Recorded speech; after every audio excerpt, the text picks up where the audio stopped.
You become ungovernable. Not rebelled ungovernable, but physics ungovernable. Like trying to govern gravity or tame time. You've become a fundamental force they have to account for, but cannot control. Let's talk about what your voice actually contains now, because it's not just sound, is it? It's an archive of every moment they thought you weren't paying attention, every contradiction they spouted, every hypocritical stance they took, every time they said one thing and did another. It's all there, recorded in the frequency of your vocal cords. When you speak, they hear their own lies reflected back at them in high definition, and that's why they can't form words anymore. Because how do you argue with your own echo? How do you debate your own shadow? How do you dismiss someone who's become a living record of your failures? You studied them while they were busy performing, learned their patterns while they were busy peacocking. You know exactly which insecurities they're hiding behind their confidence, exactly which fears they're masking with their aggression, exactly which wounds they're covering with their need to dominate conversations. And when you speak, that knowledge bleeds through, not as accusations, but as undertones, frequencies they can feel but can't quite identify, that make them unconsciously aware that you see through everything. They used to control narratives, didn't they? Used to be the ones who decided what was real, what was valid, what was worth discussing.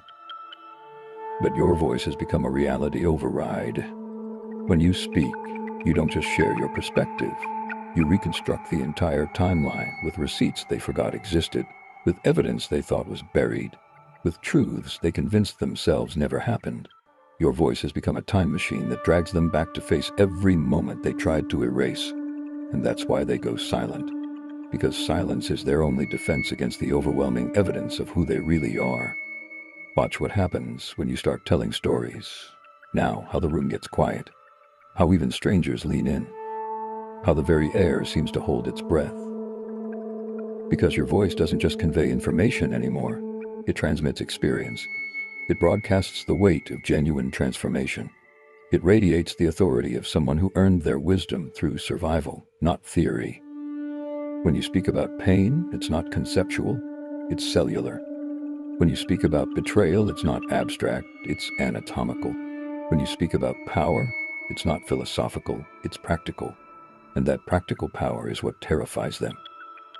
You've weaponized something they never thought could be used against them, the truth. But not just any truth, the kind of truth that can only be spoken by someone who's lost everything and survived. Your voice carries the resonance of someone who's been to hell and took notes, who's been destroyed and rebuilt themselves from memory, who's been silent so long that when they finally spoke, the universe itself